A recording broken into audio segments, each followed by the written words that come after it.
ఈరోజు మనతో పాటు శ్రీ శ్రీ వీరధర్మజ యోగి ఆయన శ్రీ శ్రీ వీరబ్రహ్మేంద్ర స్వామికి ఏదైతే పీఠాధిపతి, అలాగే ఆయన మన తెలంగాణకు సంబంధించిన ఒక పీఠాధిపతి. ఆయనని ఇవాళ మన ఆర్టీవీకి వచ్చారు, మనతో పాటు ఉన్నారు. సో ఆయనని అడిగి కొన్ని విషయాలు తెలుసుకుందాం. కాలజ్ఞానం గురించి కావచ్చు, ఇప్పుడు జరుగుతున్న సంఘటనల గురించి కావచ్చు, వీటన్నిటి గురించి క్లుప్తంగా మనతో చాలా టైం ఇచ్చి మనకు అన్ని విషయాలు మాట్లాడడానికి ఆయన మనతో పాటు ఉన్నారు. ఆయనతో మాట్లాడి తెలుసుకునే ప్రయత్నం చేద్దాం. శ్రీ గురుభ్యో నమః. శుభం భూయాత్. స్వామీజీ, ఒక 2 రోజుల కింద ఇన్సిడెంట్ చూసుకుంటే కనుక బంజారాహిల్స్లో ఒక పెద్దమ్మ టెంపుల్, ఆ టెంపుల్ మీద బండి సంజయ్ గారు ఒక స్టేట్మెంట్ ఇచ్చారు. అలాగే ప్రభుత్వం నుంచి కావచ్చు చాలామంది దాని గురించి మాట్లాడారు. ఆ ఇన్సిడెంట్ మీద మీరేమనుకుంటున్నారు? అసలు ఒక దేవాలయానికి సంబంధించిన స్థలం ఉంది అక్కడ, అలాగే టెంపుల్లో కొంచెం ఎంక్రోచ్మెంట్ కావచ్చు, అక్కడ డిస్ట్రక్షన్ కావచ్చు, ఏదైతే పగలగొట్టారు అని చెప్పి కూడా బయటికి వినికిడి వచ్చింది. అసలు జరిగిన విషయం ఏంటి? దాని మీద మీ స్పందన ఏంటి? విరాట్ పద విఖ్యాతం సిద్ధానంద ప్రదాయకం కాలజ్ఞాన ప్రవక్తారం వీరబ్రహ్మం గురుం భజే. న భూమి న జలం చైవ న తేజో న చ వాయువః న చ బ్రహ్మ న చ విష్ణు న చ రుద్రశ్చత్తారకాం సర్వశూన్య నిరాలంబే స్వయంభూ విశ్వకర్మణః. మన రాష్ట్రంలో లేదా ఉభయ తెలుగు రాష్ట్రాలలో లేదా భారతదేశ వ్యాప్తంగా హిందూ ధర్మ పురావస్తు శాఖ లేదా పురాతన దేవాలయాలపైన లేదా దేవాలయాలపైన లేదా హిందువులపైన ఏ అరాచకం జరిగినా అది కేవలం ఇదివరకు ముష్కరులు మూకుమ్మడిగా దాడి చేసిన సంఘటనలు విన్నాం మనం. గతంలో ఔరంగజేబ్ మొఘలాయి ప్రాంతాలలో అప్పుడు చేసినటువంటి 50,000 దేవాలయాలని ధ్వంసం చేస్తే మనం ఈ మధ్య 2021లో 22వ తారీఖు జనవరి రోజు అయోధ్య రామమందిర నిర్మాణాన్ని 500 సంవత్సరాలు పట్టింది ఈ దొంగలతో కొట్లాడి కేసు గెలిచి మన దేవాలయమే నిరూపించుకోవడానికి కట్టాం. సో ఇప్పుడు స్వయంగా ప్రభుత్వమే కూలగొడుతుంది అంటే ఇది ప్రమాద సూచిక.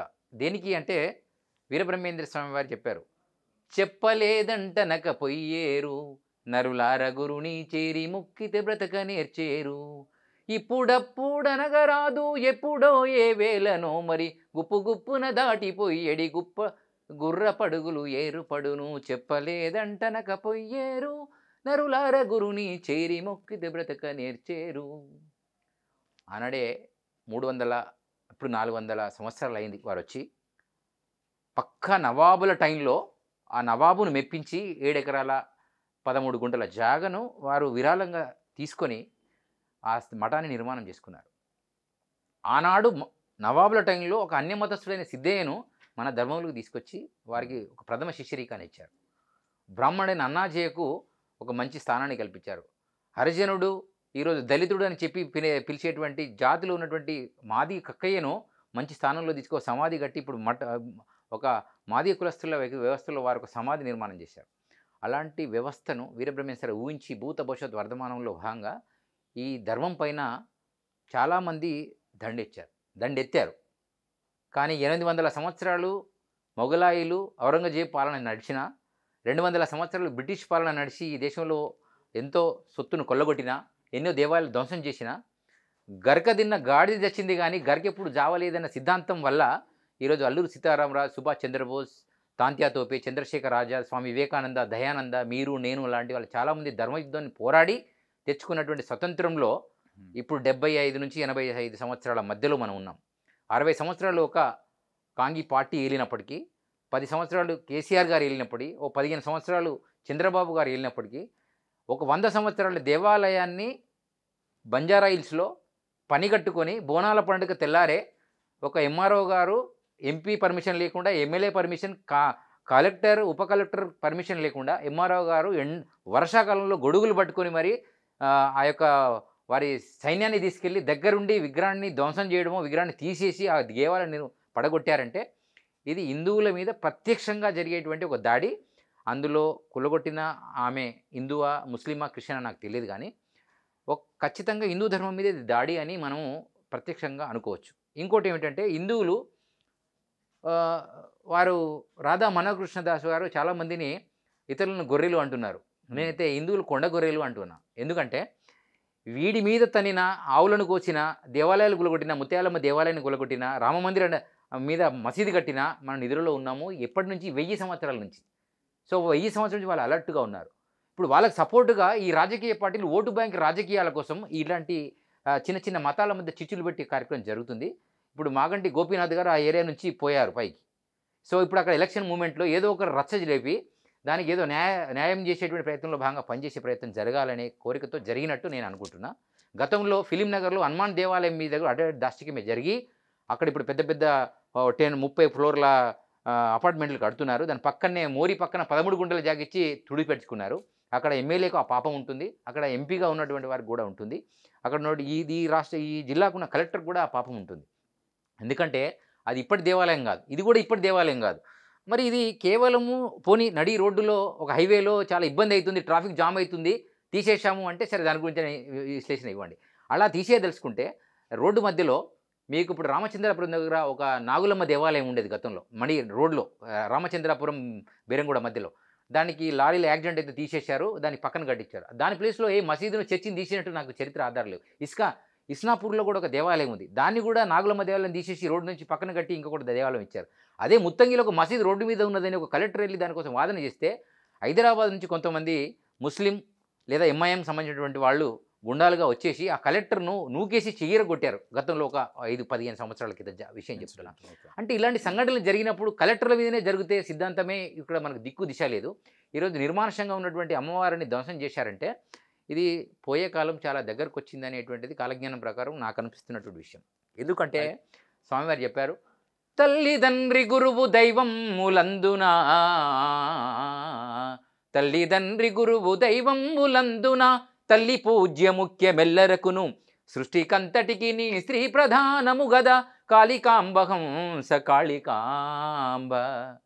గోల్కొండలో చాలా ఘనంగా బోనాలు చేసినటువంటి గొర్రె జాతి, ఈ గొర్రెలు కోసుకొని తినే జాతి, అలాగే సికింద్రాబాద్ మహాంకాళమ్మ దగ్గర సిగాలుగిన జాతి, అలాగే లాల్ దర్వాజా దగ్గర బోనాలు పండుగ చేసేసి బోనం ఎత్తుకొని అడ్డం దొడ్డం వాదించినటువంటి జాతి ఈరోజు అమ్మవారి దేవాలయంలో కూడా ఎవడు రాడే? ఎటువయ్యారు ఈ శివశక్తులంతా? ఎటువయ్యారు ఈ హిందూ సంఘ నాయకులంతా? ఎటువయ్యారు? అక్కడున్న వాళ్ళు ఎందుకు కొట్లాడుతున్నారు? అంటే ఈ అధికారులందరూ హిందువులు కాదా? ఈ తెలంగాణలో హిందువులు లేరా? 95% ఉన్న హిందువులకు జరిగితే ఎవడో విహెచ్పి వస్తుంది, ఆర్ఎస్ఎస్ వస్తుంది, బీజేపీ వస్తుంది, ఆ టీవీ ఛానల్ వస్తుంది, ఈ స్వామీజీ వస్తాడని చూసేటువంటి కొండ గొర్రెలు ఎక్కువ ఉన్నంతసేపు ఈ దాష్టికాలు హిందువుల మీద జరుగుతాయి. అయితే స్వామీజీ నాది ఒక పాయింట్ స్వామీజీ, ఇప్పుడు హిందూ దేవుళ్ళు రాకముందు జైనిజం బుద్ధిజం ఉంది. వాళ్ళు చైత్యాలు విహారాసు కట్టారు. ఆ చైత్యాసు ఆ విహారాస్నే గుళ్ళగా మార్చారు. ఆ గుళ్ళని తర్వాత వచ్చిన మొఘల్స్ కావచ్చు, లేకపోతే వచ్చిన ఈ అరబ్స్ అందరూ వీళ్ళు దాన్ని మసీదులుగా మార్చారు. సో మరి మనం హిస్టరీ ప్రకారం చూసుకుంటే మరి వాటిని చైత్యాసు విహారాస్ కింద మార్చుదామా? ఇప్పుడు వాళ్ళు మైనర్స్, ఇప్పుడు మన రాజ్యాంగం ప్రకారం చైత్యాసు జైన్స్ కావచ్చు, లేకపోతే బుద్ధిస్టులు కావచ్చు, వీళ్ళందరూ పార్షియల్ కావచ్చు, వీళ్ళందరూ మైనారిటీస్ కిందనే ఉండిపోయారు. అవును, వాళ్ళు మెజారిటీస్ కాదు. మరి వాళ్ళకి ఇచ్చేద్దామా మరి గుళ్ళని? నేనేమంటున్నానంటే మన ధర్మంలో మనకున్నటువంటి దరిద్రం గురించి కూడా మాట్లాడాలి. ఎందుకంటే వాడే దరిద్రుడు అనే లేదు. ఒకసారి మీ దిక్కు చూపిస్తేటప్పుడు నాకు దిక్కు 4 ఏళ్ళు చూపిస్తాయి. మన ధర్మంలో ఏమైందంటే 33 కోట్ల దేవత ఆరాధనకు మూలమైనటువంటి ముగ్గురిని మొక్కండి రా నాయన అని మన గురువులు చెప్పారు. అందులో బ్రహ్మ విష్ణు మహేశ్వరుడు, త్రేతాయుగంలో రాముడు, ద్వాపరయుగంలో కృష్ణుడు, సత్యయుగంలో శివుడు, విష్ణువు, బ్రహ్మ, సరస్వతి, ఇట్లా వాళ్ళందరి పేర్లు మనకి ఇచ్చారు. సో అదీ కాకుండా మనకు గోమాత, భూమి భూమాత, గంగామాత, ఆకాశము సూర్యుడు, గోళము, చంద్రుడు, ఇవన్నీ దేవతలుగా మనం నవగ్రహాల ఆరాధన చేస్తున్నాం. ఇవన్నీ బాగున్నాయి. కానీ అల్లా పేరు మీద 57 దేశాలు సాధించారు. అలేలియా పేరు మీద 127 దేశాలు సాధించారు. సర్వే జన సుఖినోభవంతు అనేటువంటి మన సనాతన ధర్మంలో అప్పుడు మతాలు లేవు కనుక ఈ ధర్మాన్ని తీసుకొచ్చారు. కలియుగం యొక్క వయస్సు 4,32,000 సంవత్సరాలు. ఇప్పుడు శ్రీకృష్ణుని యొక్క నిర్యాణం తర్వాత, అంటే వారి యొక్క సమాప్తి తర్వాత, ద్వారకా నీటిలో మునిగిపోయిన తర్వాత మనం 5,125వ సంవత్సరంలో ఉన్నాం. అంటే కలియుగం ఇప్పుడే స్టార్ట్ అయిందా? కలియుగం స్టార్ట్ అయ్యి 5,125 సంవత్సరాలు అయింది. అంటే మీరు ఇప్పుడే లక్షల సంవత్సరాలు అన్నారు. దీని యొక్క వయస్సు మొత్తం చెప్తున్నా. దీని వయస్సు 4,32,000 సంవత్సరాలు. ఈ 4,32,000 సంవత్సరాలకి ఇంకొక 4,32,000 సంవత్సరాలు జోడిస్తే ద్వాపరయుగం వయసు వస్తుంది. దానికి ఇంకొక 4,32,000 సంవత్సరాలు జోడిస్తే త్రేతాయుగం వయసు వస్తుంది. దానికి ఒక మొత్తం 17 లక్షల చిల్లర మన మొత్తం 4 యొక్క యుగాల యొక్క వయస్సు ఉంటుంది. సో ఇప్పుడు కలియుగంలో మాట్లాడుతున్నాం. ఇప్పుడు 5,125 సంవత్సరాలే ఏంది గడిచి. ఈ 5,125 సంవత్సరాల్లో 225 సంవత్సరాల క్రితం ఒక మతం వచ్చింది. దాన్నే మనం హలేలుయా అంటాం, దాన్ని ఆమీన్ అంటాం, దాన్ని క్రిస్టియానిటీ అంటున్నాం. దానికి 127 దేశాలున్నాయి. ఆడెవ్వడు కూడా అన్ని ఎడారి ప్రాంతాలు మంచుకొండలు తప్ప ఇక్కడ ఏ వేప చెట్టు మర్రి చెట్టు మామిడి చెట్టు మొలిచే దేశాలు కావు అవి. ఎడారి గొర్రెలు అని మనం చెప్పుకుంటున్నాం. ఆ దేవతని మనం ఆరాధించడానికి మన వాళ్ళు బాగా చదివి అక్కడికి వెళ్ళి బతుకుతున్నారు. అంతవరకు బాగుంది. నేనేమంటున్నానంటే మనం అన్ని సర్వేజన సుఖినోభవంతని చెప్పేటువంటి నాలాంటి గురువులు, మీలాంటి టీవీ ఛానళ్ళు, లేదా పురోహితులు, పండితులు, పామరులు అందరూ కూడా ఈరోజు మసీదులోకి వెళ్ళి మొక్కేది ఎవరండి? మసీదులో ముస్లిం మొక్కాడంటే సంతోషం, వాడి మతాన్ని వాడు హ్యాపీగా ఉన్నాడు, ధర్మంగా వాడి పని వాడు చేసుకుంటాడు, నమాజ్ 5 సార్లు చేసుకుంటే హ్యాపీ, అది వెరీ గుడ్. కానీ నువ్వు అన్ని దేవతలు మొక్కుతున్నావు, నేను దస్తి కూడా కడతా, పీరీల పండుగ చేస్తా, నేను కందూరు చేస్తా, పెద్దగుట్టకు పోతా, నేను వాడితో మంత్రం వేయించుకుంటా, తన్నించుకుంటానంటే తప్పేవాడిది? నీదే. సో మారాల్సింది ఎవరు? నువ్వే. ఈరోజు ఈ గుడి మీద జరిగింది, నిన్న ముత్యాలమ్మ గుడి జరిగింది కదా, ఆ ముత్యాలమ్మ గుడి మీద ఎవరైతే అప్పుడైతే ప్రభుత్వం చేయలేదు కదా, అప్పుడు ఎవరో ఒకడు ఒక మెంటల్ గార్డ్ చేశాడు, వాడు మతస్థుడని మనం అనుకున్నాం. సో దాన్ని తలసాని శ్రీనివాసరావు గారు ఎవడుగులు కొడితే ఏంది, నేను కట్టిస్తానన్నాడు. ఆయన రాజకీయం కోసం ఆయన అక్కడ నేను తలసాని మళ్ళీ పునర్నిర్మాణం చేయడం, ఆయన పేరు కావాలి, పెట్టాడు ఆయన.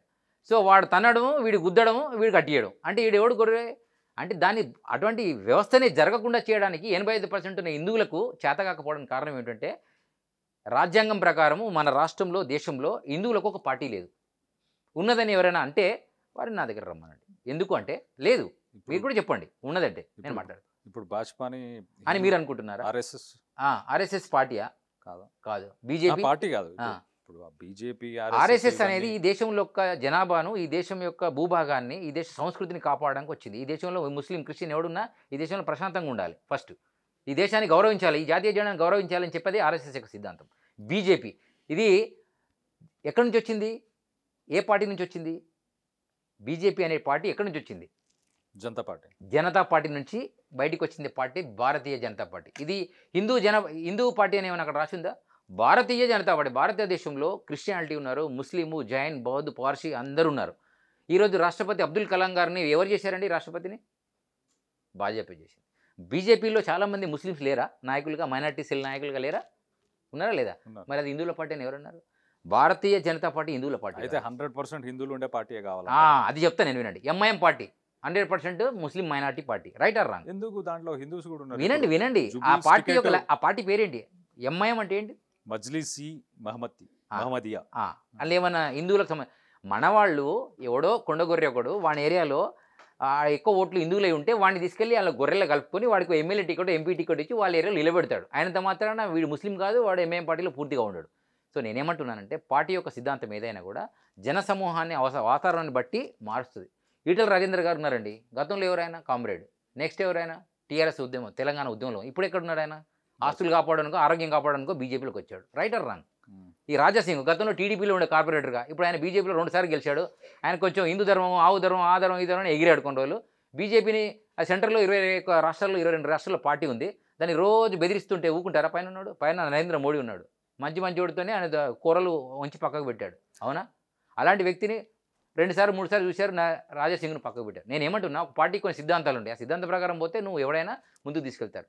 ఎల్కే అద్వానీ గారు మన దేశస్థుడు కాదు, తెలుసా మీకు ఆ విషయం? వారు పాకిస్తాన్ నుంచి మనకు దేశం విభజన జరిగినప్పుడు ఈ దేశానికి వచ్చాడు.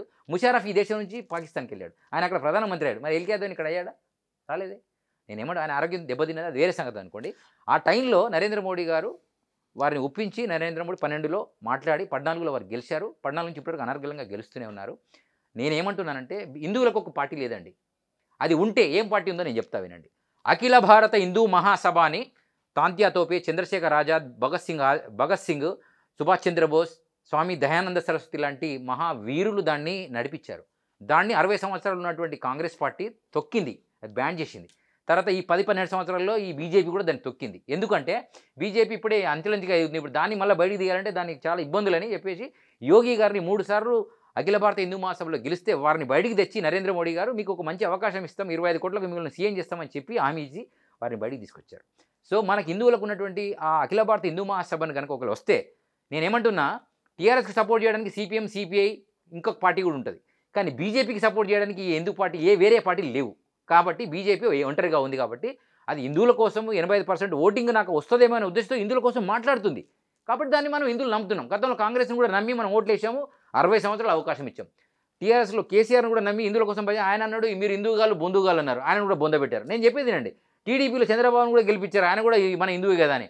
ఆయన కూడా ఆగం అయిపోయింది, ఆయన ఇప్పుడు ఆంధ్రాలోకి వెళ్ళిపోయే పరిస్థితి. ఇవాళ ఈయన కూడా ఆవుకు పూజ చేశాడు రేవంత్ రెడ్డి గారని ఈయన కూడా తీసుకొచ్చారు. ఈయన కూడా కొన్నాళ్ళు ఖతం చేస్తారు. నేను కూడా ఒకసారి బీజేపీకి కూడా ఒకసారి అవకాశం ఇవ్వమని నరేంద్ర మోడీ గారు మనకు పోయిన ఎన్నికల్లో వారు ఇక్కడికి వచ్చి అడిగారు. 5 సంవత్సరాలు నాకు అవకాశం ఇస్తే ఇక్కడ ఉన్నటువంటి దొంగ దొరలు అందరినీ కూడా వాళ్ళు తిన్నది కక్కిస్తానని డైరెక్ట్ డైలాగ్ ఇచ్చాడు ఆయన. నేనేమంటున్నా, హిందూ పార్టీగా చూడకండి, బీజేపీని భారతీయ జనతా పార్టీగా చూడండి, భారతదేశాన్ని కాపాడే పార్టీగా చూడండి, భారతీయులను కాపాడే పార్టీగా చూస్తే బాగుంటుంది. కానీ తెలంగాణ ఆంధ్రలో అత్యధిక నిద్రమత్తులు, అత్యధిక వైన్ షాపులు ఉన్న రాష్ట్రం ఏదైనా ఉంటే అది తెలంగాణ, ఒకటి ఆంధ్ర.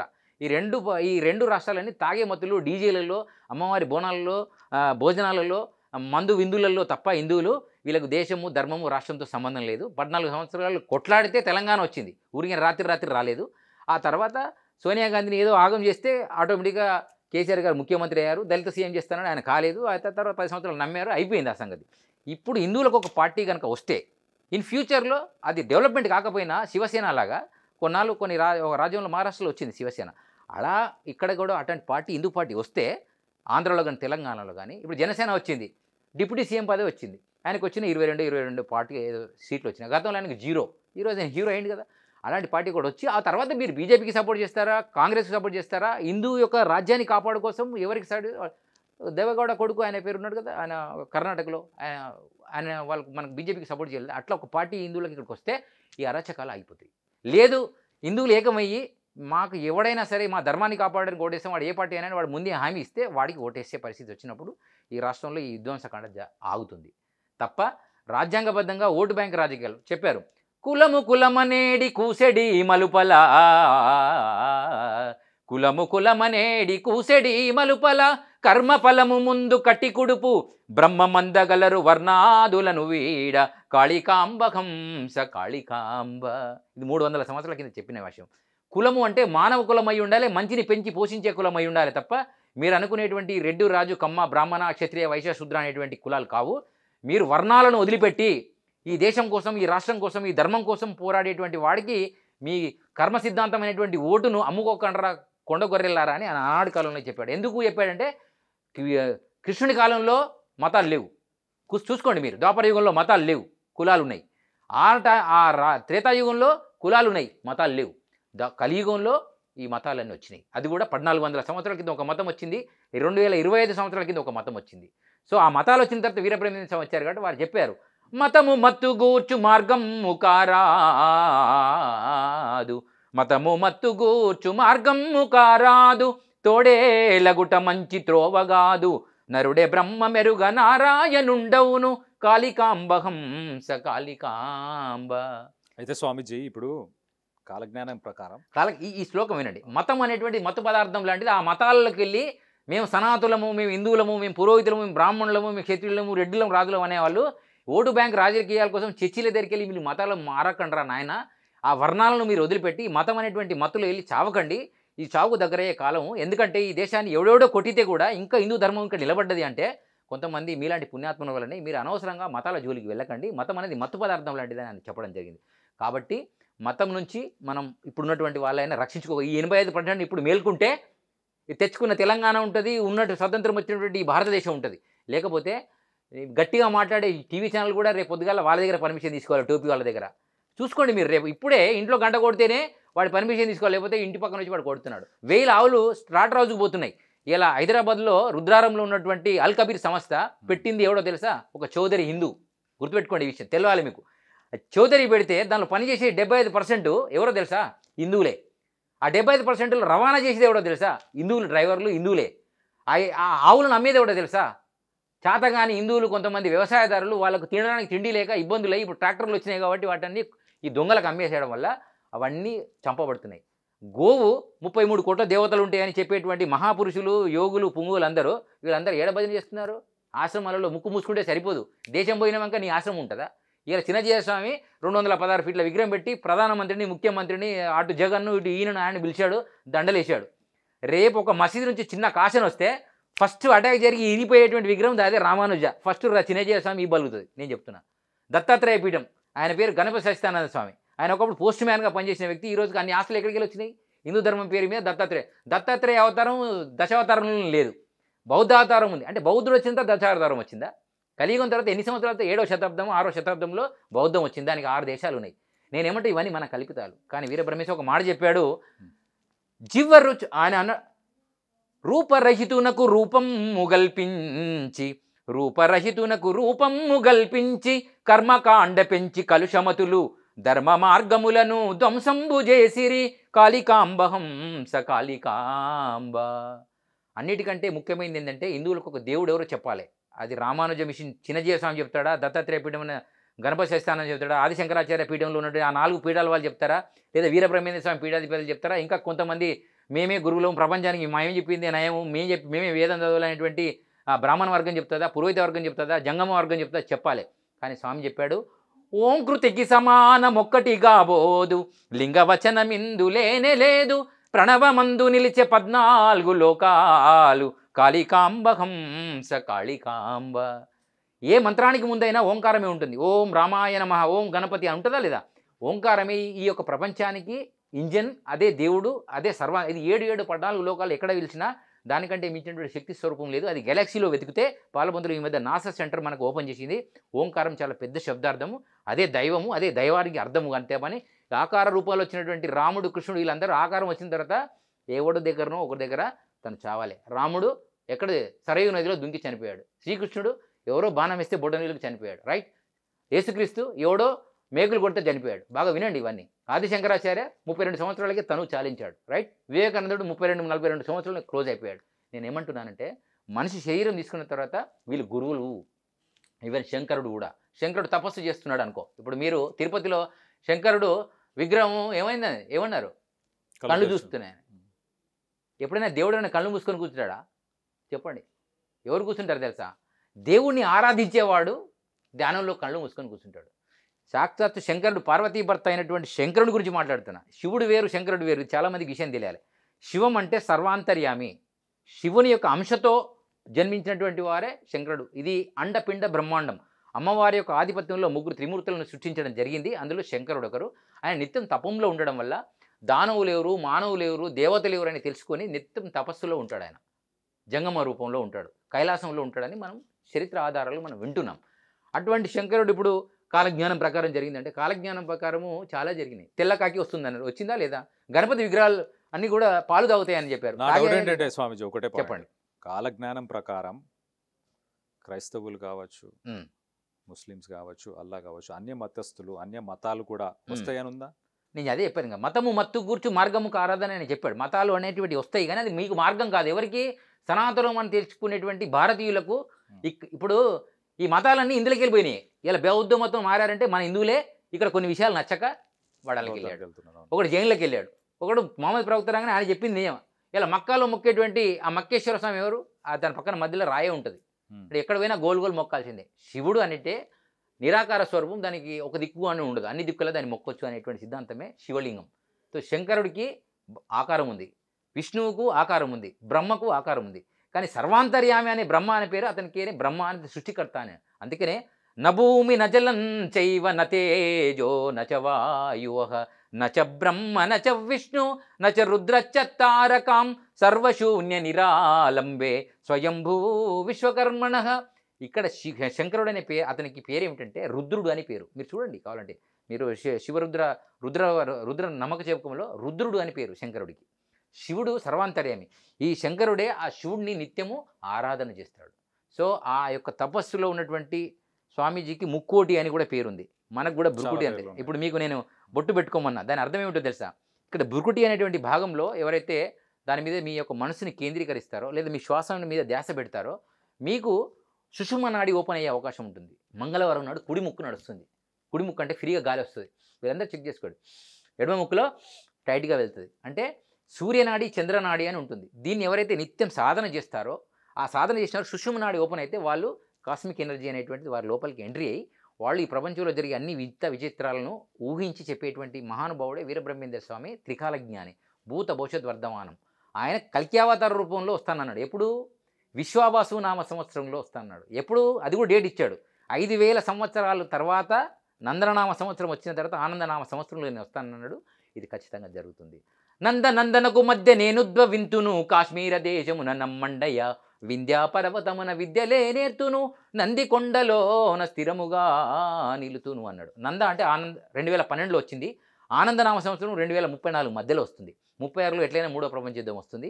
ఈ లోపల సనాతనులము సర్వేజన సుఖినో భవంతు, మేమే ఈ ప్రపంచానికి ఆధారము, మాదే సనాతన ధర్మం అనేటువంటి ఏదో పండితులు, పామరులు, గురువులు, దైవము, భక్తులు అందరూ మేల్కోకపోతే ఈ దేశం కూడా మీ చేతుల్లో ఉండదు. ఆల్రెడీ వాడు 800 వీడు 200 ఏళ్తేనే ఇప్పుడు ఇంకా గట్టిగా రుద్రాక్షలు వేసుకొని భద్రాక్షలు వేసుకొని మనం టీవీ ఛానల్ పెట్టుకొని ఇక్కడ యుద్ధాలు చేస్తున్నాం. ఇది కూడా పోతే ఆల్రెడీ వాళ్ళు ఒక్కొక్క దేశము 8 సంవత్సరాలకు 10 సంవత్సరాలకే ఈజిప్టు ముస్లిం దేశంగా క్రిస్టియన్ దేశాలుగా మారిపోయినాయి. కానీ 1000 సంవత్సరాలు ఏళ్తే కూడా ఈ దేశం ఇంకా గట్టిగా ఉన్నది అంటే ఎవడో గట్టోడు నీలాంటోడు నాలంటోడు తయారవుతున్నాడు ఈ దేశంలో. ఇది సనాతన ధర్మంలో ఉన్నటువంటి మహత్తు. కాబట్టి విపరీతం వస్తుంది, విపరీత వ్యాధులు వస్తాయన్నాడు. కోరంకి ఎనుజబ్బు కోటి మందికి లగి లక్షలాది ప్రజలు చచ్చేరు అన్నాడు. కల్కి ఎప్పుడు వస్తారు అంటున్నారు మీరు? అది బాగా అడిగారు. విశ్వావసునామ సంవత్సరంలో, కలియుగం 5000 సంవత్సరాలతో వచ్చి విశ్వావసునామ సంవత్సరంలో కాశకులంలోనూ పుడతానన్నాడు. కాశకులం అంటే శిల్పాలను చెక్కేటువంటి జాతి నుంచి వస్తానన్నాడు. అట్లాంటి జాతి అసలు ఇప్పుడు ఎందుకు లేదు? చాలా తక్కువ. వినండి. ఒక జాతి ఉంది, దాని పేరు మనుబ్రహ్మ, మయబ్రహ్మ, త్వష్టబ్రహ్మ, శిల్పి బ్రహ్మ, విశ్వజ్ఞ బ్రహ్మ అని ఉంటుంది. దానికి ఇప్పుడు విశ్వబ్రాహ్మణి కులాన్ని అంటగట్టారు. అది సృష్టికర్త వంశం. బృహస్పతి విశ్వకర్మ వంశజుడు. ఆయన ఇప్పుడు మనకు గ్రహాలలో బృహస్పతి అనేటువంటి గురుగ్రహం లేకపోతే పెళ్ళిళ్ళు కావు, మీకు తెలుసు ఆ విషయం. అట్లాంటి గ్రహమే ఆ యొక్క సూర్యవంశాన్ని వారందరూ తీసుకోవడం జరిగింది. అది ఈరోజు యోగిరాజు గారు రాముని విగ్రహం తయారు చేశారు, మీకు గుర్తుంది అయోధ్యలో. ఆయనకి ఇక్కడ సన్మానం జరిగిందా? ఇప్పుడు హీరోహోండా కంపెనీ మీద హీరోహోండా అని స్టాంప్ ఉంటుంది, కానీ ప్రతి దేవత మీద అతని విగ్రహం తయారు చేసిన వాడి పేరు ఉంటుందా? ఉండదు. ఉంటుందా? ప్రతి భార్య మెడల పుస్తెల తాడు ఉంటుంది, దాని మీద ఆ శిల్పి యొక్క నంబర్ కొట్టుకున్నాడు అనుకో, ఆమె ఎవరి భార్య అవుతుంది? శిల్పి. అందుకనే వాళ్ళ పేర్లు ఉండవు. సో ఇదంతా కూడా నిరాకార తత్వాన్ని తీసుకునే, అంటే నిజంగా భగవంతునికి ఆకారం లేదు, కానీ ఆకారం లేదు కాబట్టి ఇప్పుడు ఉన్నటువంటి దేవతలన్నీ కూడా గురువులే. ఆ దక్షిణామూర్తి శివస్వరు శంకరుని యొక్క స్వరూపం, మొదటి గురువు ఆయన. ఆదిశంకరాచార్య గురువు, శ్రీకృష్ణుడు జగద్గురు. మనమే చెప్తున్నాం జగద్గురు శ్రీకృష్ణుల వారు. ఆయన భగవద్గీత ఆయన రాయలేదు, భగవద్గీత వేదవ్యాసుడు రాస్తే ఆయన ప్రజలకు ఇంట్రొడక్షన్ చేశాడు. అర్జునుడికి ఉపదేశం చేసిందే మనకు కూడా ఉపదేశం చేస్తున్నారు. కానీ మనకేం తెలుసు? శ్రీకృష్ణుల వారే భగవద్గీత రాశారనుకుంటున్నారు. తప్పు. వాల్మీకి రామాయణం, వాల్మీకి ఎక్కడ? వాల్మీకం అంటే ఏంటిది? పుట్టలో తపస్సులో వెళ్ళినటువంటి ఒక అంగుళీయకుడు, ఒక కిరాతకుడు, ఒక గురువు రామరామ అనే మంత్రం ఇవ్వడం వల్ల, తారక మంత్రం వల్ల అతను గురువు అయిపోయి అతనికి భవిష్యత్తు తెలిసి గతంలో జరిగిన రామాయణాన్ని, జరిగేటువంటి రామాయణాన్ని రాసి ఇప్పుడు రామాయణాన్ని మనకి ఇచ్చారు. అందుకనే భారత భాగవత రామాయణ కథలు, భారత భాగవత రామాయణ కథలు భారతీయులకు భారమాయే, జనుల పాలిటికి విశాపనార్థములాయే, కాళికాంబ హంస కాళికాంబ. భారత భాగవతాది రామాయణ కథలు ఇప్పుడు అందరికీ భారమైనాయి. ఇప్పుడు 30 సెకండ్స్ 15 సెకండ్స్ వీడియోలు చూసే పిల్లలు ఉన్నారు, తల్లులు ఉన్నారు, తల్లిదండ్రులు కూడా ఉన్నారు, ముసలి వాళ్ళు కూడా దానికి అట్రాక్ట్ అయిపోయారు. ఒకప్పుడు ఆనంద సాగర్ మహాభారతాన్ని తీయడానికి ఎంతో కష్టపడ్డారు. బ్లాక్ అండ్ వైట్ టీవీలో చూసినటువంటి బ్యాచ్లు మీరు చూసారో లేదు? బ్లాక్ అండ్ వైట్, నేనైతే బ్లాక్ అండ్ వైట్ టీవీలో ఒకరెవరో ఇంట్లో ఉంటే నేను వెళ్ళి చూసేవాడిని. ఇప్పుడు చేతిలోనే అరిచేతిలో వైకుంఠం. విఠలాచార్య సినిమాలో కదా ఆ యొక్క మంత్రకాడు ఆ యొక్క రాజును బంధిస్తే ఆ యొక్క రాణిని బెదిరించేటువంటి తపన చూసి, ఇప్పుడు అందరి దగ్గర అంతర్జాలం అనేటువంటి ఒక స్మార్ట్ ఫోన్ మా చేతిలో ఉన్నా కూడా మనం సత్యాన్ని గ్రహించలేని పరిస్థితులు ఉన్నాం. ఎక్కువ ఏది వాడినా, ఏది వాగినా, ఏది మాట్లాడినా, ఏది తిన్నా అది అజీర్తిగా వస్తుంది. కాబట్టి హిందువులకు గ్రంథాలు ఎన్ని తెలుసా? అష్టాదశ పురాణాలు ఉన్నాయి, పంచవేదాలు ఉన్నాయి. మనోళ్ళు చతుర్వేదాలు అంటున్నారు, వాళ్ళకి కొంతమంది రోగాలు వచ్చి అట్లా అంటున్నారు. ఒకటి ఋగ్వేదము, యజుర్వేదము, సామవేదము, అధర్వవేదం, ప్రణవవేదం. ప్రణవాన్ని తీసేశారు కాబట్టి వీళ్ళు ప్రమాదంలో పడిపోయారు. ఒకడంటారు భారతం పంచమ వేదం అంట. వేదం అనేటువంటిది సత్యయుగంలో వచ్చినాయి, భారతం అనేది ద్వాపర యుగంలో వచ్చింది. అది కొట్టుకొని గుద్దుకొని చచ్చినటువంటి భారతాన్ని వేదం ఎట్లా అంటారు? వేదం అంటే తిరుగులేనిది, మహాజ్ఞానం అని అర్థం. కొంతమంది స్వార్థపరులు వేదం మేమే చదవాలి, అది మావోడే రాజు. అందువల్లనే ఈరోజు మీరు మా గుడికి రాకండి, మీ గుడికి రాకంటే వాళ్ళందరూ పోయి వేరే మతాలకి వెళ్తున్నారు. దానికి కారణం ఏమిటంటే నాలాంటి గురువులు, నాలాంటి పురోహితులు, నాలాంటి పండితులు కొంతమంది గతంలో చేసిన తప్పిదాల వల్ల ఈ మతాలన్నీ వచ్చేసినాయి. ఇప్పటికైనా వీళ్ళు మారాలి, వాళ్ళు కూడా. ఇప్పుడు మీ ఇంట్లో అన్నదమ్ములు ఉన్నారండి, ఒక చిన్నోడికి ఏదో ఇబ్బంది అయితే తండ్రి ఏం చేస్తాడు? ఇద్దరికి సమానమైనటువంటి ఆస్తి పంచే ప్రయత్నం చేస్తాడు. లేదా ఆ కొడుకు కొట్లాడాలి తప్ప మా నాన్న ఇస్తలేడని వీడు అడవిలో పారిపోవద్దు, లేదా ఇంకో దగ్గరికి చేరకూడదు కదా. కానీ వీళ్ళందరూ ఏం చేస్తున్నారంటే ఈ అరాచకాల వల్ల చేరుతున్నారని. అందుకే అంబేద్కర్ గారికి గురించి కూడా కాలజ్ఞంలో వీరబ్రహ్మేశ్వర అని చెప్పాడు. కక్కే పంచముడని నన్ను కించపరిచిరని బాధపడకురా కక్క. నిన్ను పంచముడు అనో లేదా దళితుడనో, నిన్ను మాదిగానో మాలానో నిన్ను కించపరిచేటువంటి ఈ జాతుల కోసం నువ్వు అడగకు నాయన. రాబోయే కాలం నువ్వు రాసిన రాజ్యాంగమే నేను వచ్చే నా యొక్క కల్కి అవతారం వచ్చే ముందు నీ రాజ్యాంగమే నడుస్తుంది, నువ్వు టీచర్ చిందవాడకు అన్నాడు. 125-30 సంవత్సరాల క్రితం వచ్చినటువంటి రాజ్యాంగమే అంబేద్కర్ది 286 మందిలో కేవలం వీరుడు ఒక్కడే అంబేద్కర్ అయ్యాడంటే ఏంటి అర్థం? 286లో 85 మంది ఎడిపోయారు, వాళ్ళ పేరే లేదే. సరిగ్గా వినొస్తుంది ఎవరికైనా తెలుసా? ఇప్పుడు మనం జై భీమ్ అన్నాం. అంబేద్కర్ కూడా క్రిస్టియన్ మతానికో ముస్లిం మతానికో లేదా వెళ్ళలేదు. ఆనాటి కాలంలో ఏదైతే సూటిగా దైవాన్ని మొక్కేటువంటి సంస్కారం కనిపించిందో అది బౌద్ధం. ఆ బౌద్ధానికి దగ్గరగా ఉన్నారు ఈ బ్రాహ్మణవాదులు లేదా ఈ సంస్కృతవాదులు. మీకు సంస్కృతం వద్దంటే ఏకంగా సంస్కృతం చదువుకున్నాడు. ఏకంగా మీరు దళితులు కాబట్టి పిల్లని చేసుకోవద్దంటే రెండో భార్యను ఒక బ్రాహ్మణ అమ్మాయిని చేసుకున్నాడు. ఇప్పుడు చెప్పండి, నేనేమంటున్నా, కొట్లాడి తీసుకోవాలి, తెలంగాణలాగా కొట్లాడి సంపాదించాలి, ఈ ధర్మాన్ని కాపాడాలి. కానీ ఈ ధర్మం బాగాలేదని పక్క ధర్మం పోతే అక్కడ కూడా. అందుకనే శ్రీకృష్ణుల వాడు ఆనాటి కాలంలో మతం గురించి చెప్పాలి. స్వధర్మం నిధనం శ్రేయ పరధర్మో భయావహ అన్నాడు. అదే స్వామి ఇది కూడా చెప్పాడు. పరధర్మం భయంకరమైంది ఆయన చెప్పినట్టే వీరబ్రహ్మణ్య స్వామి కూడా ఇతర మతాలన్నీ కూడా ప్రమాదము, అది అరాచకం అని చెప్పాడు ఆయన. సో ఇవన్నీ కూడా మన ధర్మానికి మన వినాశనానికి ఇది దారి.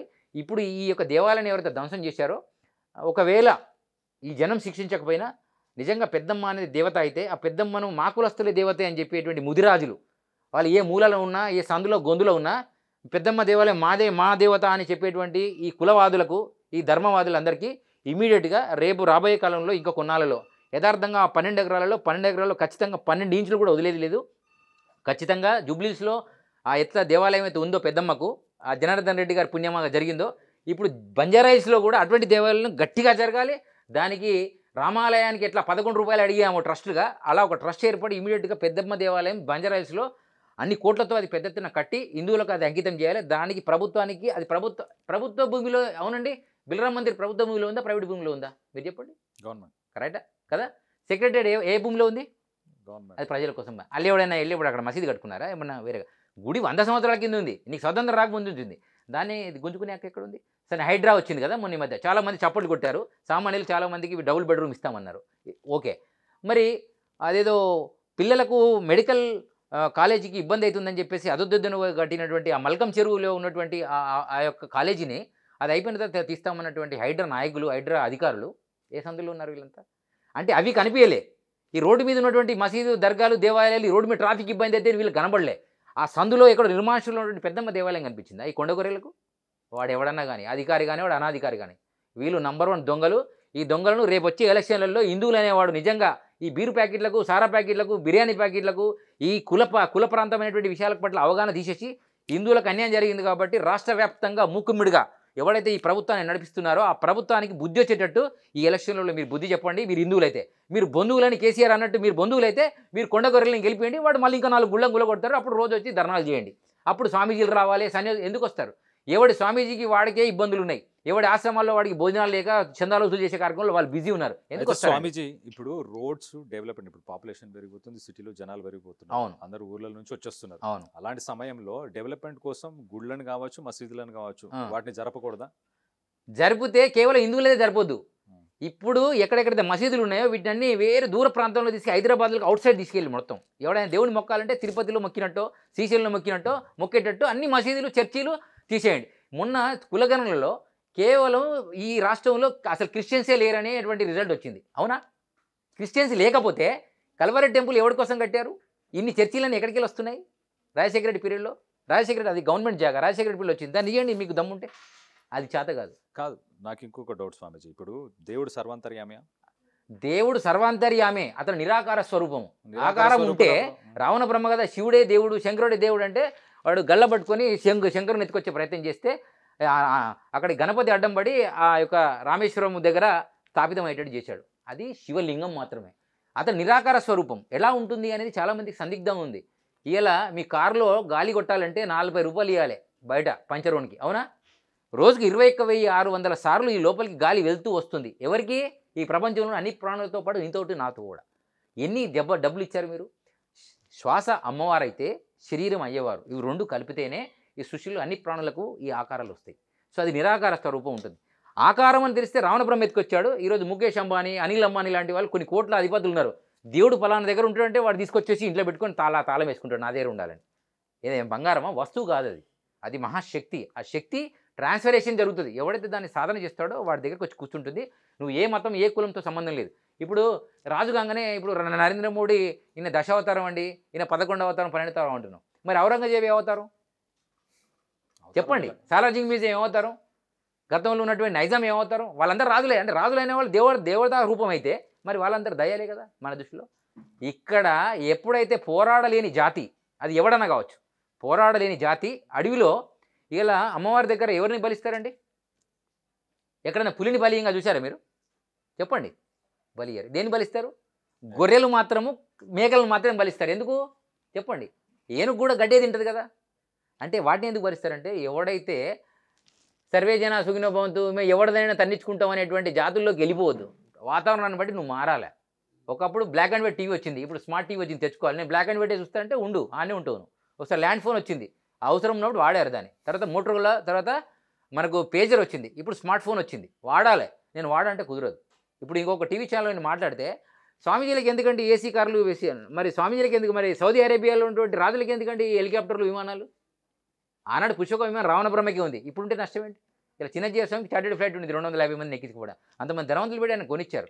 రేపు పొద్దుగాల ఈ దేశంలో కూడా ఆయన ఆశ్రమం మీదనో ఆయన మీద దౌర్జన్యం చేస్తే ఆయన భక్తుల మీద ఆయన ఇవాళ ఆ భక్తులను ఎక్కించుకొని వేరే దేశానికి పారిపోతాడు. కానీ వేరే దేశాలని, ఏ దేశాలు? హిందూ దేశాలు కావు కదా, అక్కడ పోయినా వేసేస్తారు. కాబట్టి ఈ దేశాన్ని కాపాడుకునే ప్రయత్నం ఈ స్వామీజీలు చేయాలి, లేకపోతే మీ యొక్క సంస్కరణ జరుగుతుంది. ఎన్ని టీవీ ఛానల్ ఉన్నా, ఎంత పెద్ద ఫోర్స్ ఉన్నా, ఈరోజు ఆర్మీలో ఎన్ని కోట్ల మంది ఉన్నారండి? ఆర్మీ నాయకులు, ఆర్మీలో ఉన్నటువంటి సైనికులు ఎంతమంది ఉంటారు? భారతదేశంలో 150 కోట్ల మంది ఉన్నారు. వాళ్ళ 50 కోట్ల మంది 100 కోట్ల మందిని రాత్రి వేసేద్దామని చూస్తున్నారు. వీళ్ళను రక్షించడానికి ఆ ఫోర్సు బార్డర్ వదిలిపెట్టేసి హైదరాబాద్కో, ఔరంగాబాద్కో, శ్రీశైలంకో వచ్చి ఆ ఫోర్స్ అంతా ఒక దగ్గర కూర్చుంటే బార్డర్ మీద కూడా పనిచేయాలి.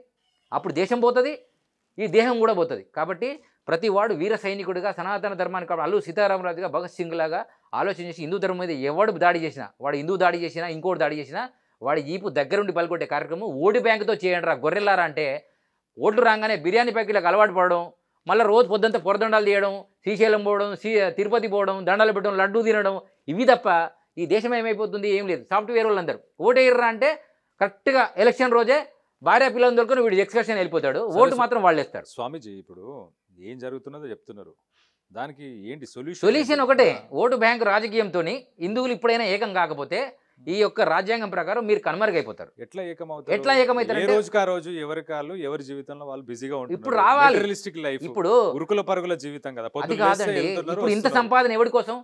నీ పిల్లల కోసం. అసలు పిల్లలు ఉండరు. లవ్ జిహాద్ పేరు మీద ఆడపిల్ల మతాలు మారిపోయే పరిస్థితి, ముక్కలయ్యే పరిస్థితి వచ్చింది. రైట్? కొడుకు మతం పేరు మీద వాడు ఎవరినో చేసుకుంటే ఈ అమ్మాయి వేరే దగ్గర వచ్చేస్తే వీడు లవ్ జిహాద్ పేరు వీడు క్లోజ్ అయితే వీడికి ఉండదు ఇద్దరే. ఓడికి హార్ట్ ప్రాబ్లం, ఓడికి థైరాయిడ్ ప్రాబ్లం, ఓడికి బీపీ, ఓడి షుగర్. ఈ ఇద్దరు పుట్టుకు వీడికి 500 కోట్లు 100 కోట్లు సంపాదిస్తాడు. వీళ్ళిద్దరు లవ్ జిహాద్ పేరు పోతే ఈ 200 కోట్లు ఎవడిపోతాయి? ఇద్దరు మతాలకు పోతాయి. వాళ్ళు వాళ్ళ యొక్క మతాన్ని ప్రకారంగా వాడు 4 పిల్లలు 40 మంది పిల్లలను అంటున్నాడు. వీడికి ఇద్దరు కూడా ఒకడు కూడా పుట్టలేరు. ఇంకోటి ఎక్కువ మంది పిల్లలని ఎందుకు, జనాభాని ఎందుకు తగ్గిస్తున్నారు? ఈరోజు వ్యవసాయం చేసేవాళ్ళు ఎక్కువయ్యారు, విరాళాలు ఇచ్చేవాళ్ళు ఎక్కువయ్యారు, ఓటింగ్ చేసే శాతం ఎక్కువైంది. ఒకప్పుడు దేవాలయాన్ని మనం మొక్కే వాళ్ళు లేరు అనుకున్నాం. అప్పుడు రవాణా వ్యవస్థ ఎక్కువ లేదు. ఎవడు పోతే ఎడ్ల బండి మీద పోవాలి, లేదా రథాల మీద పోవాలి, నడుచుకుంటూ పోవాలి అంతే. ఇప్పుడు ప్రతి వాడికి ఒక బైక్ ఉంది, ప్రతి వాడికి ఒక కారు ఉంది, ప్రతి వాడు వెళ్ళాలంటే బస్సులు ఉన్నాయి, హెలికాప్టర్, విమానాలు. ఈరోజు ట్రైన్ ఎక్కినంత ఈజీగా హెలికాప్టర్ ఎక్కే పరిస్థితి సామాన్యుడు ఉన్నాడండి. నేను ఏమంటున్నానంటే డబ్బులు ఎవరి దగ్గర లేవు అని అనుకోకండి. డబ్బులు అందరి దగ్గర ఉన్నాయి, జబ్బులు కూడా అందరి దగ్గరకు వచ్చినాయి. ఫస్ట్ మేల్కోవాల్సింది నేను ఇతర మతాలు ఆల్రెడీ 1000 సంవత్సరాల నుంచి మేల్కొని ఉన్నారు. కానీ వీళ్ళు కనుక మేల్కోకపోతే సాలార్జంగ్ మ్యూజియంలో ఈరోజు 550-20 పెట్టి మన పిల్లలకు అక్కడ కత్తులు చూపిస్తున్నాం. అవన్నీ హిందువులను కోసిన కత్తులే. మన పిల్లలే సాలార్జంగ్ ఎక్స్కర్షన్ పోయి చూస్తున్నారు. రేపు పొద్దున హిందువులు అనేవాడు ఇట్లా ఉండేవాడు, దేవాలయాలు ఇట్లా ఉండేటివంటి ఒకప్పుడు. వీళ్ళందరూ కొండ కొర్రెల్లాగా మారిపోయి ధర్మం కోసం ఆలోచించగా వీళ్ళు చచ్చిపోయారు అని రేపు సాలార్జంగ్ మ్యూజియంలో ఇవే ఫోటోలు రాకుండా చూడడం కోసమే మీరు బతికి ఉండి ఆ పని చేయాలి. ఈ వచ్చే ఎలక్షన్లలో మీ ప్రతాపం ఏమైనా చూపిస్తే నాలాంటి వాడు ఎవరైనా ముందుకు వచ్చి మాట్లాడతాడు. ఎందుకంటే హిందువులకు సంబంధించి ఒక పార్టీ ఉండాలన్నారు, అసలు పార్టీ లేదు. ముందుకు ఇప్పుడు ఎవరు కోటేయమంటున్నారు? స్వామి, హిందువుల కోసం పార్టీ లేదు అని కాదు, ఉన్నది, దాన్ని బయటికి తీయాలి, లేదా కొత్త పార్టీ పెట్టండి. ఇప్పుడు టీఆర్ఎస్ పార్టీ ఉన్నదా అండి? 15-20 సంవత్సరాల కింద టీఆర్ఎస్ అనేది ఉన్నదా? పెట్టిన తర్వాత ప్రభుత్వం రాలేదా? ఇది కూడా జనసేన అనేది మొన్నటిదాకా ఉందా? అంతకుముందు వాళ్ళన్న ప్రజారాజ్యం పెట్టాడు, ఉందా? పోయిందా? అది పోయింది. కానీ జనసేన వచ్చింది కదా. నేను ఏమంటున్నా, హిందువుల కోసం పార్టీ పెట్టేటువంటి రోజుల కోసం ఆలోచన చేసేటువంటి నాయకులు ఇప్పుడు బయటికి రావాలి. వాళ్ళు హిందువులకి వెళ్ళి రావాలి. వస్తే అప్పుడు మనకి ఎవడు సపోర్ట్ చేస్తాడో వానికి కొంచెం మనం సపోర్ట్ ఇద్దాం, అది ఏ పార్టీ అయినా. అప్పుడు మనం ఆ పార్టీతో పని చేసుకొని మన ధర్మానికి, మన దేవాలయాలకు, మన సంస్కృతికి హాని కాకుండా చూసుకుందాం. ఎందుకంటే ఈ పార్టీని ఆ పార్టీని నమ్మి ఉన్న పంచెలు ఊసిపోతున్నాయి. ఇంకెప్పుడు? సరే స్వామి, ఈ టాపిక్ అక్కడికి ఆపేద్దాము. ఓకే. ఒక్కసారి వీరబ్రహ్మేంద్ర స్వామి కాలజ్ఞానం ప్రకారం ఇప్పుడు యుగాంతం దగ్గర పడుతుందా? ఇప్పుడు మనం చూస్తే ప్రళయాలు వస్తున్నాయి, భూకంపాలు వస్తున్నాయి, సునామీలు వస్తున్నాయి, వరదలు కావచ్చు, లేకపోతే ఏదైనా వర్షపాతం కావచ్చు, ఎక్కువ నమోదవుతుంది. సో ఆయన ప్రకారం ఎలా ఉంది? అండ్ మీరు ఇంతకుముందు కల్కి గురించి మరి మాట్లాడినప్పుడు ఇప్పుడు 2025 ఆయన ఎప్పుడు రావచ్చు? 500 సంవత్సరాలకు వస్తారా? 5000 సంవత్సరాలు మీరు చెప్పిండ్రు కదా, 7 ఐదు లక్షల సంవత్సరాలు ఉన్నాయి. 4,32,000 సంవత్సరాల్లో మనకు జరిగింది 5,000 ఒక యుగానికి 4,32,000 సంవత్సరాలు కలియుగం వయస్సు. ఒక దానిలో యుగానికి 5,125 సంవత్సరాలు అయింది. అయింది. అంటే మనం ఎక్కడున్నాం? ప్రథమ పదంలో ఉన్నాం. అవును. అంటే ఇంకా యుగాంతం అవ్వడానికి చాలా టైం ఉంది. లాస్ట్ లో వస్తారా? మూడో ప్రపంచ యుద్ధం మాత్రం 2036లో వస్తుంది. ఆయన విశ్వావసు నామ సంవత్సరంలో వస్తానన్నాడు. అది కూడా 125 సంవత్సరాలు, అంటే 5,000 సంవత్సరాల తర్వాత వచ్చేటువంటి కాలజ్ఞానం అంతా నా అధీనంలో ఉంటుందని చెప్పారు. వచ్చిన తర్వాత ఊరికేనే ఏదో దండాలు పెట్టి షడగోపాలు పెట్టడానికి కాదు, 108 ఏళ్ళు ఈ ధర్మాన్ని స్థాపన చేస్తానన్నాడు. అలాగే నా తర్వాత నా ధర్మాన్ని యథాతథిగా పాటించేవాడు ఎవడైనా పర్వాలేదు, వాడు 1000 సంవత్సరాలు పాలించే అవకాశం, అంటే 108 ప్లస్ 1,108 సంవత్సరాలు పాలించేటువంటి అవకాశం వారు వచ్చిన తర్వాత ఉంటుంది. మరి ఇప్పుడే కలియుగాంతరం అవుతుందని ఈ జ్యోతిష్యులు గడ్డాలు పెంచుకొని మీసాలు పెంచుకొని జ్యోతిష్యులు అనేది చెప్తుంటే ప్రజల్ని ఏ తోవబడిస్తున్నారు వీళ్ళంతా? అంటే ప్రకృతి ఒక పక్కన మనం చూస్తే- ప్రకృతి వినండి, కాలచక్రం ప్రకారం ప్రతి 12 మాసాలలో చలికాలం, ఎండాకాలం, వానాకాలము ఓజోన్ పొర, ఈ కలుషిత వాతావరణంలో ఓజోన్ పొర తగ్గి హిమాలయాలు కరిగి అవి అగ్నిశిలలన్నీ మారి ఈ సునామీలు భూకంపాలు వచ్చేసి మయన్మార్, కేరళ లాంటి రాష్ట్రాలలో, తమిళనాడు రాష్ట్రాలన్నీ కొట్టుకుపోతాయి. అంతేందుకంటే మన తెలంగాణ, ఆంధ్రాలో బెజవాడ కనకదుర్గమ్మకు ముక్కుపోగు వరకు నీళ్ళు వస్తాయని చెప్పాడు ఆయన. అవును. వస్తే ఇప్పుడు చంద్రబాబు గారు కట్టేటువంటి సెక్రటరియట్ ఉంటుందా? అందులో ఉన్నటువంటి ప్రజల ఫైల్ ఉంటాయా? నానిపోతాయి.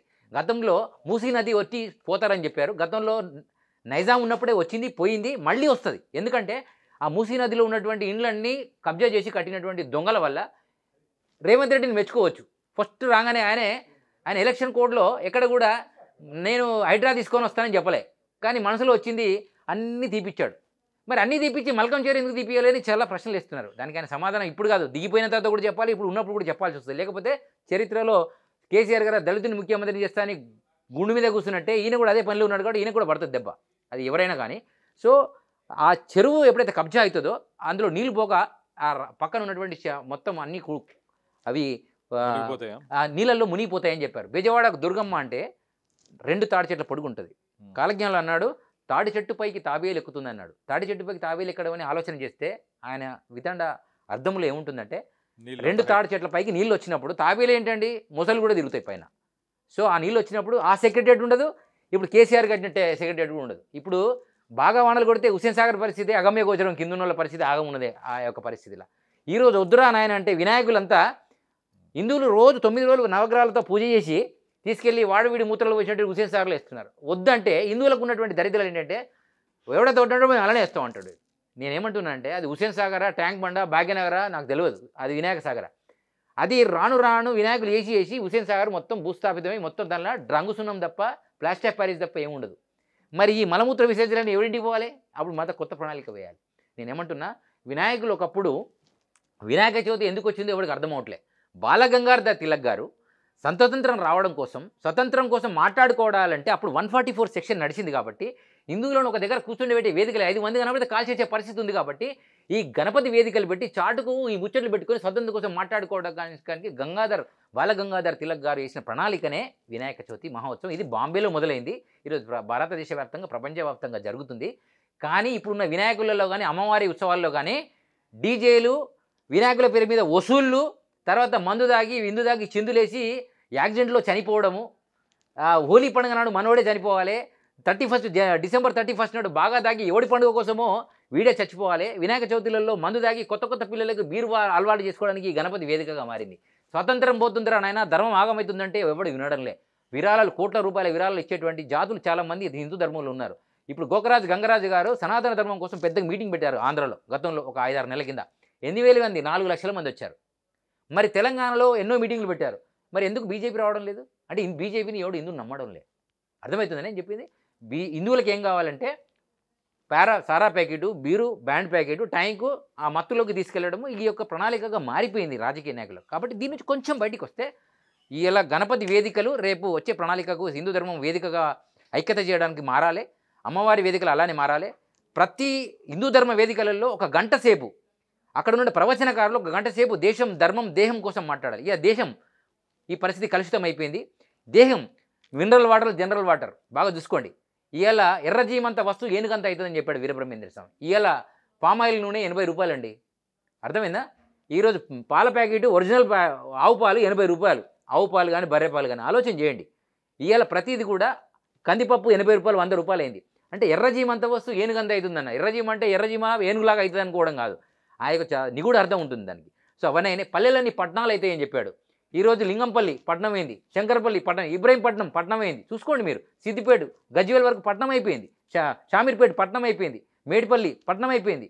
మేడ్చల్ పట్టణం అయిపోయింది. రానున్న రోజుల్లో ఇంకా కాలజ్ఞానంలో ఇంకేం రాసున్నాయి, ఏ విచిత్రాలు చూడొచ్చు మనం రానున్న రోజుల్లో? మూడో ప్రపంచ యుద్ధం ఎందుకు వస్తుందంటే రాహుకేతువులిద్దరు రణరంగమున కాలు దువ్వేరుమా అని కాలజ్ఞంలో రాయబడింది.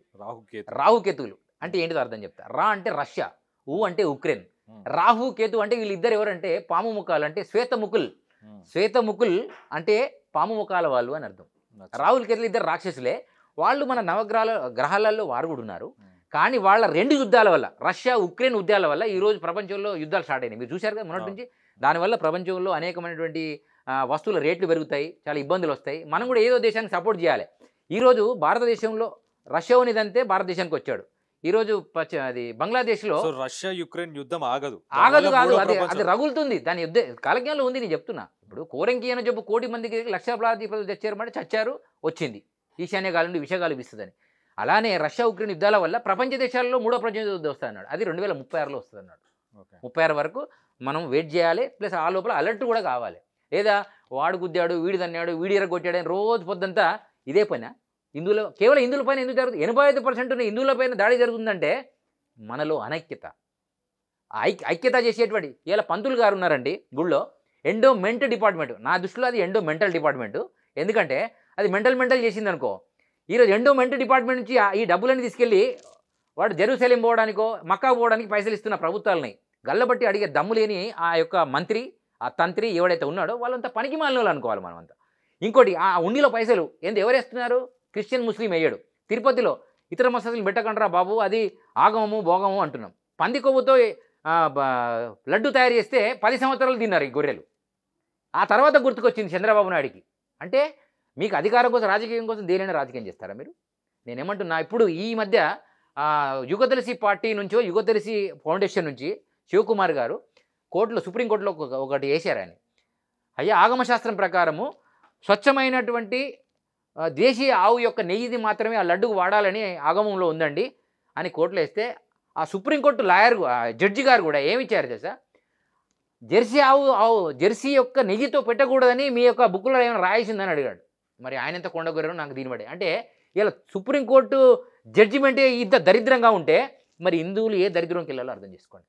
ఇంకోటి, హిందువులు ఎవడు మసీదులో వెళ్ళి క్లర్కుగా, మేనేజర్గా పనిచేయడు, అక్కడ ముల్లాలుగా పనిచేయడు. కానీ ముల్లాలు క్రిస్టియన్స్ అందరూ తిరుపతిలో పనిచేయచ్చు, శ్రీశైలంలో పనిచేయచ్చు. శ్రీశైలంలో రజాకార్ అనేటువంటి వాడు ఒక బ్రాహ్మణ అమ్మాయిని లవ్ మ్యారేజ్ చేసుకొని ఆ శ్రీశైలంలో షాపులన్నీ కబ్జా చేసి ఆ షాపులను వేలంలో పాడి మన హిందువులకే రెంట్కి ఇస్తాడు. వాళ్ళ భార్య అందులో చక్రం తిప్పుతుంది. మన వాళ్ళందరూ అందులో ప్రసాదంలో చికెన్ ముక్కలు, మటన్ ముక్కలు వస్తే కూడా తినే పరిస్థితి ఉన్నది. బ్రాహ్మణులు పూజ చేసుకోవడానికి, స్నానం చేయడానికి నీళ్ళు రాకుండా చేసే పరిస్థితి వచ్చింది. నేనేమంటున్నా, ఎక్కడైతే దర్శనీయ స్థలాలు ఉన్నాయో అక్కడ ఎవడెవడైతే పాకిస్తానీయుడు ఉన్నాడో, ఎవడైతే ప్రమాదకుడు ఉన్నాడో వాళ్ళని ఏరి పారేయండి. కేవలం ఉత్తరప్రదేశ్లో యోగి గారు చేశారని జడ్జాలు కొట్టడం కాదు. ఇక్కడ ఏం గాజులు వేసుకుందా? ఎండోమెంటల్ డిపార్ట్మెంట్ ఏం చేస్తుందండి అంటే బొజ్జలు పెంచింది ఒక్కొక్క నాయకుడు, ఒక్కొక్క ఈఓ, ఎంపీఓ. ఒకటండి, ఇక్కడ అనంత పద్మనాభ సేవ మన ఆసియా ఖండంలోని అతిపెద్ద శాలిగ్రామ దేవాలయము అనంత పద్మనాభ స్వామి దేవాలయం వికారాబాద్లో ఉందండి. అది ముచ్చుకుందా నది అక్కడ నుంచే స్టార్ట్ అవుతుంది. అక్కడ ప్రతి సంవత్సరం 1,00,000 మంది అక్కడ బ్రహ్మోత్సవాలు జరుగుతాయి. ప్రతి డిసెంబర్ టైంలో ఎక్కడో జరుగుతాయి. నేను అక్కడికి యుద్ధానికి వెళ్తే అక్కడ 1,00,000 మంది వచ్చినప్పుడు ఎంత బాత్రూమ్ వ్యవస్థ కావాలండి? ఒక్క బాత్రూమ్ ఉండదండి. బాత్రూమ్లు కట్టండి అని ఈవో గారు అడిగితే ఆయన ఈవో 10-20 సంవత్సరాలు అక్కడే ఉన్నాడు పాకులబడి. కానీ కట్టిమని అడిగితే ఉల్టా మాట్లాడు. అక్కడ పంతులు గారు అది అనంత పద్మనాభ స్వామి దేవాలయం కాబట్టి ఆయన పేరు ఆయన పేరు పద్మనాభ స్వామి, అనంత పద్మనాభం ఆయన పేరు పెట్టుకొని ఆ గుడిని తన పేరు మీద చేయించుకునే ప్రయత్నంలో భాగంగా అక్కడ నుండి ఒరిజినల్ సాక్ష్యాలను క్లోజ్ చేశాడు. తర్వాత భక్తులు ఎవరైనా మీలాంటి వాళ్ళు వెళ్ళి వీడు చనిపోవడానికి ఆవును దానం చేస్తే ఆ ఆవులను కూడా ఎవడైతే కర్కశంగా చంపుతున్నటువంటి ముసల్మాన్లు ఉన్నారో లేదా కడిగే వాళ్ళు ఉన్నారో వాళ్లకు తక్కువ రేటుకు అమ్మేసి ఆ పాపాన్ని మూడగట్టుకుంటాడు ఆయన. ఇట్లాంటి వాళ్ళంతా మన దేశంలో మన దగ్గర తయారయ్యారు. ఇప్పుడు పరమతాల మీద మనం యుద్ధం చేసే పరిస్థితి అనవసరం. మీరు ఏకం ఎప్పుడైతారో చెప్పండి, ఆ రోజు అందరితో మాట్లాడదాం. అప్పుడు రేవంత్ రెడ్డి గారు కూడా అరే ఎందుకు ఏకమయ్యారా అని భయంతో ఆయన మన మాట వింటాడు, మనం చెప్పినట్టు వింటాడు. మనం వింటలేం కాబట్టి ఎక్కడైతే వింటున్నారో, ఎక్కడైతే యూనిటీ ఉందో, అది ఏ మతం అయినా కూడా వారి దగ్గరికి వెళ్ళి ఓటు అడుగుతున్నాడు. తప్పు రేవంత్ రెడ్డిది కాదు, కేసీఆర్ది కాదు, మోడీది కూడా కాదు, తప్పు హిందువులదే. 85% ఉన్న మీరు మీ పర్మిషన్ తీసుకొని ఈ దేశంలో నమాజ్ చేసుకోవాలి, ఈ దేశంలో చర్చి కట్టాలి, ఏదైనా మాట్లాడాలి, ఏదైనా మీటింగ్ పెట్టాలంటే, కానీ మీరే వాడి దగ్గర పర్మిషన్ తీసుకుని ఇలా వినాయక చవితి పెట్టాలంటే ఈరోజు పర్మిషన్ తీసుకోవాలి. ఎందుకు తీసుకోవాలి అంటే మీరు మైనార్టీలు అయితే తీసుకోవాలి, మీరు మైనార్టీలు కాదు కదా. అంటే తీసుకుంటున్నారంటే మీ లోపల అనైక్యత ఉంది. గల్లీకి 20 వినాయకులు పెడతారు కానీ ఎవరికి సంబంధం ఉండదండి, ఎవరి దుకాణాలు వాడియే. చూసుకోండి మీరు, ట్యాంక్ బండి మీద ఆ రోజు పెద్ద జాతర ఉంటుంది, ఆ డీజేల సౌండ్లో అసలు విషయం వినేదే రాదు. ఇది ఆకార పుష్టి నైవేద్య నష్టి.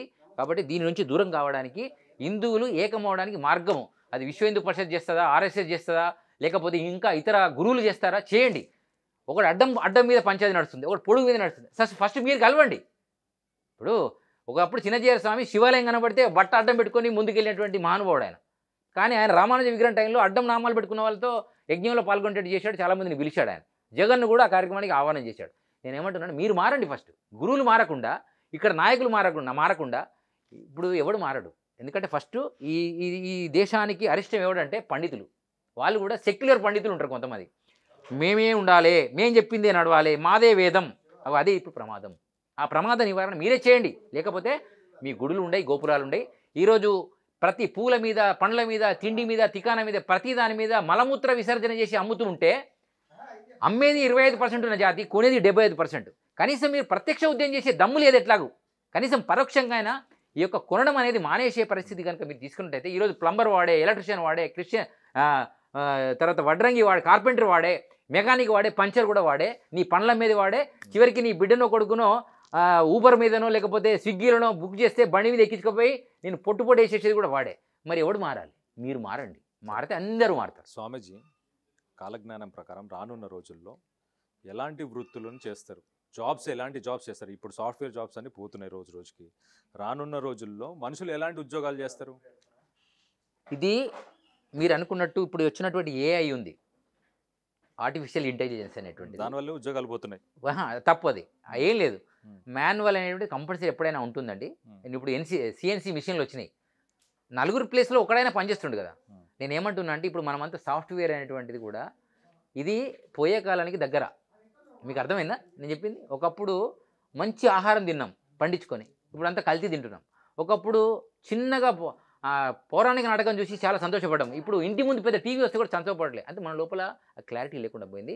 రాబోయే కాలం అంతా ఎట్లయితే సునామీ, భూకంపాలు ఇవన్నీ వస్తాయో అట్లానే అందులో ఈ యొక్క ఏఐలు, ఈ సాఫ్ట్వేర్లు అన్నీ పోయి మళ్ళీ టెక్నాలజీ సూపర్ మ్యాన్గా మళ్ళీ ఎవడికి వాడే స్వయంగా పనిచేసేటువంటి రోజులు త్వరలో దగ్గరకు వస్తాయి. అదే సునామీ, అదే భూకంపం, అదే కాలజ్ఞానం ప్రకారము స్వామివారు ఇచ్చినప్పుడు ఇవన్నీ భూకంపాలు ఈ యొక్క సునామీలతో అంతరించిపోయి ఎవడో కొంతమంది గట్టిగా ఉన్నటువంటి ఇమ్యూనిటీ పరులు మాత్రమే బతుకుతారు. లేదా కరోనా లాంటి మళ్ళొక రోగం త్వరలో ఉంది. ఆ రోగాన్ని తట్టుకునేటువంటి యోగము మీకు నాకు అందరికీ ఉండాలి. Filter, general water, mineral water తాగేవాళ్ళు, ఒరిజినల్ బెల్లం తినేవాడు, ఒరిజినల్ భోజనం పండించుకొని గో ఆధారిత వ్యవసాయాన్ని, గోవును రక్షించేటువంటి జాతులు ఇప్పుడు ఏకంగా ఉండాలి. గో ఆధారిత వ్యవసాయం చేసేటువంటి పరిస్థితి రావాలి. లేకపోతే రాబోయే కాలంలో హిందువులు అనేవాళ్ళు ఇలా ఉండేవాళ్ళు అని ఆర్టీవీలో త్వరలో చూపించే రోజులు వచ్చేటువంటి అవకాశాలు ఉన్నాయి. ఇమీడియట్గా కాలజ్ఞానం ప్రకారం వీళ్ళు మారాలి. మారకపోతే మీరు ఈ కనుమరుగైపోయే పరిస్థితి అది హిందువులకైనా ఇతరులకైనా ఎవరికైనా వస్తుందని ఈ సందర్భంగా తెలియజేస్తూ, జై శ్రీరామ్, భారత మాతకి జై, జై గోమాత, హర హర మహాదేవ్, జై బోలో శ్రీమద్ విరాట్ పోతులూరు వీరబ్రహ్మేంద్ర స్వాముల వారికి జై.